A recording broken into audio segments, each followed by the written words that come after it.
Davy Crockett, the king of the wild frontier, grew up here in this Tennessee cabin and rose from humble beginnings to capture the admiration of his colleagues and the imagination of a nation.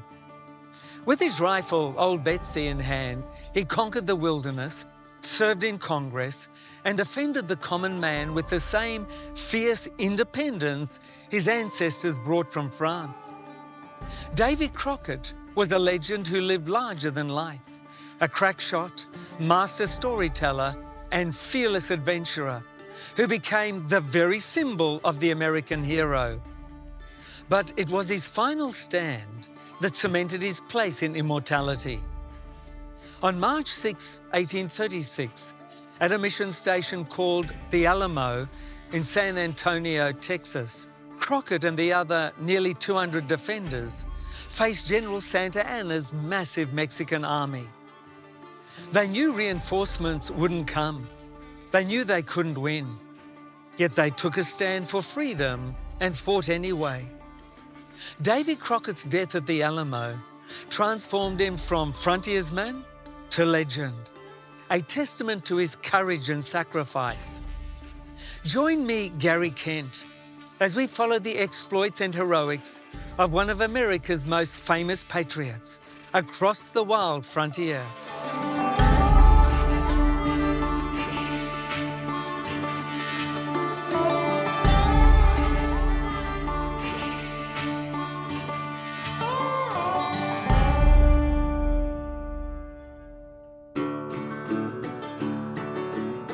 This is where a legend was born. At this home site, beside the Nolichucky River near Limestone, Tennessee, David, better known as Davy Crockett, was born on the 17th of August, 1786. Davy was the fifth of 9 children born to John and Rebecca Crockett. The Crocketts were descended from Monsieur de la Croquetagne, a captain in the Royal Guard of King Louis XIV of France. As Protestant Huguenots, also pronounced Huguenots, the Croquetagne family fled France in the 17th century. Like many other Protestants across Europe, they left their homeland to escape religious persecution from state-enforced churches and to secure the freedom to worship based on the Bible and personal conscience. They made their way first to Ireland, and then later, as they crossed the Atlantic Ocean to America, they shortened their name to Crockett. They embraced their new land and the freedoms it offered, and bravely set out to establish a secure future for their family with the freedom to worship God according to the teachings of the Bible. Life in the wilderness was difficult. This replica wood cabin, with an engraved stepping stone from the original cabin, provides some idea of the challenges the Crocketts faced. These early years were filled with adventure, travel, and hardship. When Davy was just 8 years old, tragedy struck. A spring flood swept away both their home and the timber mill his father had worked so hard to build. But the Crocketts weren't the kind to give up. They were resilient, self-sufficient, and independent. Davy grew up in the hills and river valleys of eastern Tennessee. His father taught him how to fire a rifle, and he became a crack shot. As a youngster, he eagerly accompanied his older brothers on hunting trips and mastered the skills necessary for life on the American frontier. Now, this is the actual first rifle Davy ever owned, and the very one he used to develop his marksmanship and hunting skills. He affectionately called it Betsy. It's part of the collection at the East Tennessee Historical Society in Knoxville. In 1796, they built a log tavern on the stage route between Knoxville, Tennessee and Abingdon, Virginia. Here they welcomed wagon trains, drovers and teamsters, offering warm meals and a place to rest. It was here that Davy's father enrolled him in the local school. Well, Davy's schooling lasted just 4 days. He got into a fight with the school bully and gave him a real good beating. He was afraid the teacher would punish him and so decided to stay away from school. He would head off to school each morning with his brothers, but before getting to the schoolhouse, he meandered off into the woods to occupy himself until the school day was over. Eventually, the schoolmaster wrote a note to his father inquiring why young David wasn't at school. Mr. Crockett was extremely angry that his son wasn't attending school and that the goods he traded to pay for his son's education were going to waste. There was a heated argument and the threat of heavy-handed punishment. It was all too much for Davy, and he ended up running away from home. It would be years before he returned home again. Davy was on his own at just 13 years of age. He was willing to try his hand at anything to survive. He spent the next 3 years wandering from town to town doing odd jobs. He was a ploughboy on a farm, a clean-up boy at a mill, and he helped drove a herd of cattle and team of horses to Virginia, a distance of about 600 kilometers. Around the time of his 16th birthday, Davy returned home unannounced, and his family hardly recognized him at first. The Crockett family was thankful to have Davy back. His father owed money to a local farmer, so Davy offered to work off the debt. He also caught up on a little more schooling and divided his time between school and work. On August 14, 1806, Davy married Polly Finley. They lived for the next few years in a small cabin near Crockett's parents. Davy and Polly had 2 sons and a daughter. Davy was a skilled hunter and trapper and was able to provide food and clothing for his family. He traveled around the Mississippi Valley region as a fur trader, where he also became familiar with the local native Indians and their customs. When the Creek War broke out in 1813, Davy Crockett volunteered for the militia under General Andrew Jackson. Creek Indian warriors had massacred men, women and children at Fort Mims in retaliation for white troops attacking and killing a party of Indians while they were having a midday meal. Like most of his friends and neighbours, Davy Crockett set out to avenge the massacre. Davy rose to the rank of colonel in the Indian wars that followed, where he spent most of his time working as a scout and hunter. He fought in the brutal Battle of Tallahatchie in November 1813 and witnessed the brutal realities of frontier warfare, the destruction of villages and the suffering of innocent people. Soon after he returned home from the war, tragedy struck. In 1815, his wife, Polly, died after giving birth to their daughter. Davy then later married Elizabeth Patton, a widow with children of her own, who had enough of an inheritance of property and cash to make Davy a wealthy man. The Crockett family moved to West Tennessee in 1817 and settled in Lawrence County near the town of Lawrenceburg. Here, Davy enjoyed success in business and politics.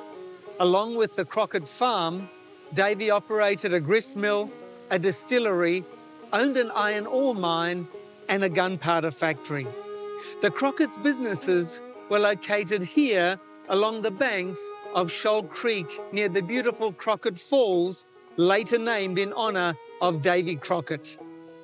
In addition to being a family man and running these businesses, Davy was also a justice of the peace, as well as being active in politics and military affairs. The up-and-coming politician set up an office like this and became the town commissioner of Lawrenceburg in 1818. Davy Crockett spent 5 years here, one of the longest blocks of time he spent in any one location. And a life-size bronze statue of him in Lawrenceburg Town Square pays tribute to the backwoods statesman and politician whose many business ventures brought him to this community. The statue bears Crockett's most famous quote, "Be sure you are right, then go ahead." In 1821, He ran for a seat in the Tennessee state legislature as the representative of Lawrence County, while other candidates gave formal speeches full of political theory. Crockett talked about their real problems, the difficulties of frontier land ownership, the needs of poor settlers who are being squeezed out by wealthy speculators, the gap between the promises of politicians and the realities of frontier life. He won not because he was polished, but because he was real. In a world of performance, he was the genuine article, and everyone could tell the difference. In 1827, Davy Crockett won a seat in the United States House of Representatives, becoming one of the most colourful and entertaining figures Congress had ever seen. He became an admired figure in Washington and was highly esteemed by his fellow congressmen. He championed the cause of the poor land settlers and fought to protect their rights to the land they had worked. Even in Washington, Davy Crockett was larger than life and was always where the action was. He was on hand and helped foil an assassination attempt on President Andrew Jackson. On the 30th of January 1835, the two men were part of a crowd of lawmakers leaving the US Capitol after a state funeral. As President Jackson passed near the East Portico, a crazed gunman named Richard Lawrence emerged from a throng of spectators and shot at the president with two pistols, both of which miraculously misfired. Davy Crockett bravely tackled the would-be assassin, wrestled him to the ground, and disarmed him. It was the first time someone had attempted to assassinate an American president.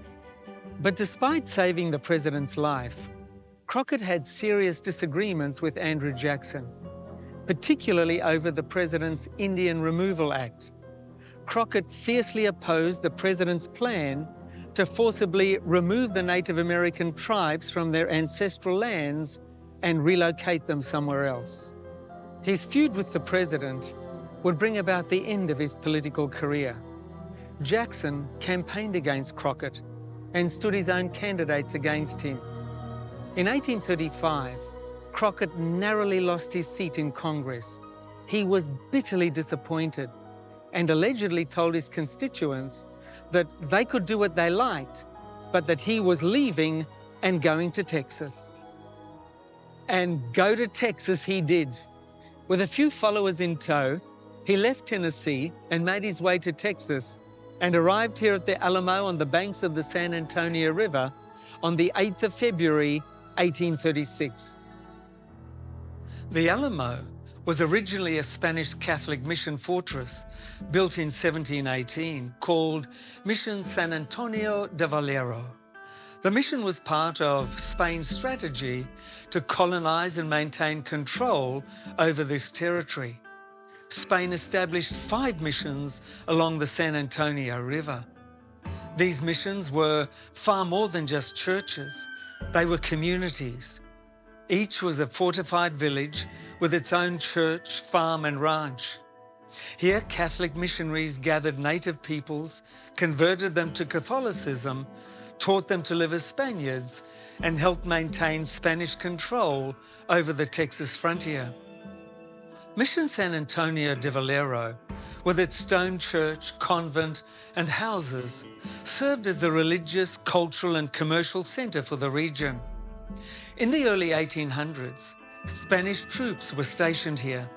The garrison stood in a grove of cottonwood trees, and the Spanish soldiers gave it the name El Alamo, the Spanish word for cottonwood. When Davy Crockett arrived here, there was serious trouble brewing. In the early 1800s, a lot of American settlers arrived in San Antonio and began to settle in the area. Before long, there were more Americans than Mexicans living in Texas. In 1821, the country of Mexico won its independence from Spain, and so Texas became part of Mexico. But the Americans living here in Texas didn't want to be part of Mexico, and so decided to break away and become an independent republic. A group of rebellious Texans captured the Alamo and prepared to defend it. It was commanded by the young lawyer William Barrett Travis and the famous frontiersman and knife fighter Jim Bowie, who was already desperately ill with what may have been typhoid fever or tuberculosis. The Alamo garrison numbered fewer than 200 men. They were volunteers from Tennessee, Kentucky and other states, mixed with the local Tejanos who had lived their whole lives in Texas. They were short of men, short of supplies, and had the job of defending a large, sprawling compound and surrounding region. General Sam Houston was a prominent military leader who led the Texan Revolution against Mexico. He ordered Travis and his men to abandon the Alamo and withdraw to defensible positions. But Travis ignored the order and made preparations to defend the Alamo. A Mexican army arrived on February 23, led by General Antonio Lopez de Santa Anna, surprising the men garrisoned in the Alamo. The Mexican soldiers immediately initiated a siege to reclaim the fort. They began to bombard the former mission with cannon shot in an effort to systematically destroy its protective walls and reduce them to rubble. Within hours of his arrival, General Santa Anna ordered his men to raise the blood-red flag. This signaled to the Texan defenders that no mercy would be shown, no quarter given, indicating that the Mexican army wouldn't take any prisoners and all defenders would be killed. Now every man in the Alamo knew his fate. He would die and fight to the last. The Texan defenders defiantly responded by firing their 18-pound cannon. The siege lasted 13 days. For nearly 2 weeks, the small garrison held out against an army that eventually numbered somewhere between 1,500 and 6,000 Mexican soldiers. Travis sent desperate couriers through the enemy lines, carrying letters begging for reinforcements. His most famous message ended with the words that would echo through history: "I shall never surrender or retreat, victory or death." He drew a line in the sand with his sword and invited every man willing to die for Texas and freedom to cross it. According to legend, every man crossed, every man except the already dying Jim Bowie, who asked to be carried across the line on his cot.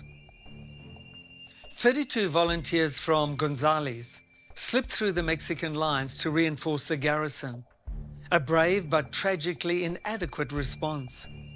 No other reinforcements came.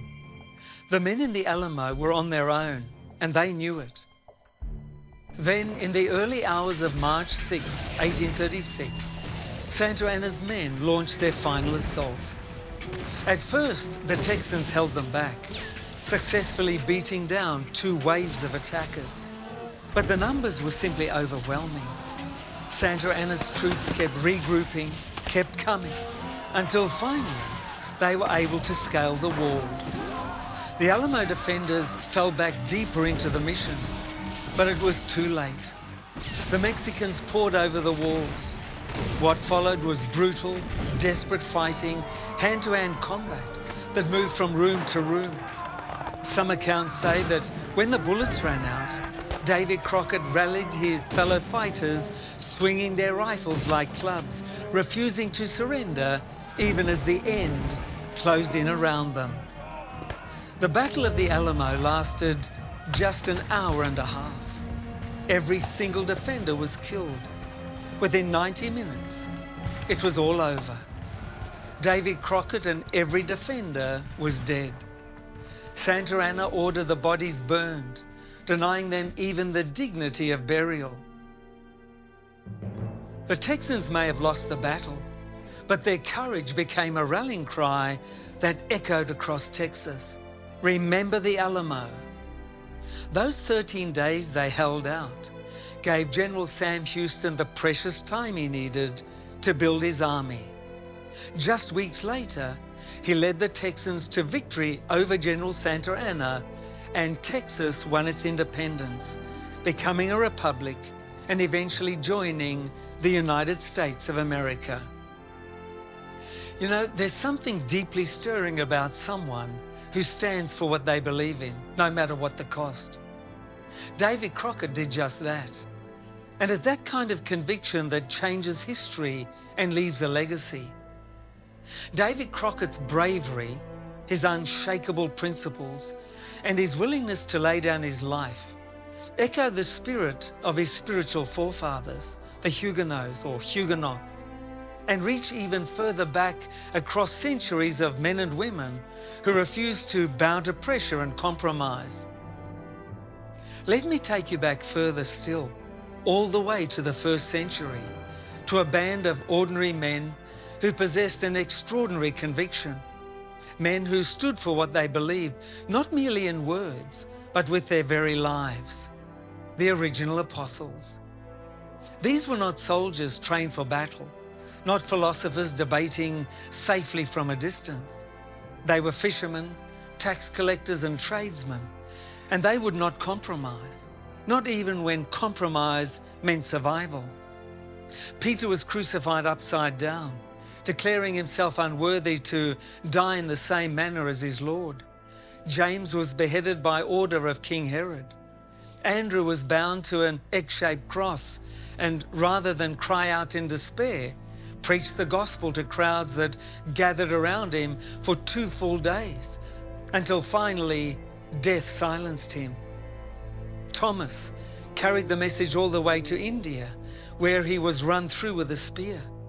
Matthew was cut down by a sword in Ethiopia. One by one, the apostles of Jesus Christ faced torture, persecution, and execution. And for what? For claiming that a carpenter from Nazareth was the promised Messiah. For insisting they had seen him risen from the dead, walking, breathing, alive. For refusing, absolutely refusing, to deny what they had witnessed with their own eyes. Here is what strikes me, and consider this for a moment. People will die for what they know is true, but no one willingly dies for a lie they know is a lie. You see, the apostles didn't merely believe Jesus was the Messiah in some distant theological sense. They knew it. They had walked dusty roads with him, shared meals with him, watched him open blind eyes, cleanse lepers, and call the dead back to life. And after the horror of the crucifixion, they had seen him standing before them, alive, with the wounds still in his hands. They could have saved themselves with a single sentence, "We made it all up." One word of denial, one small concession, and they walked free. But not one of them did.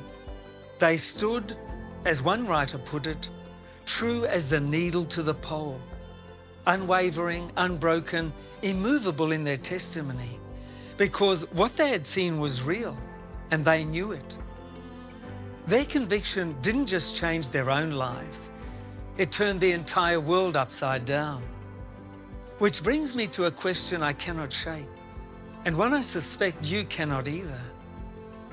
What do we stand for today? What are we willing to be even mildly inconvenienced for, let alone willing to suffer for? We live in a time when truth is treated like it's negotiable. We live in a time when it's easier to stay silent, to blend in. But today, we desperately need men and women who will stand true to principle and what they believe in.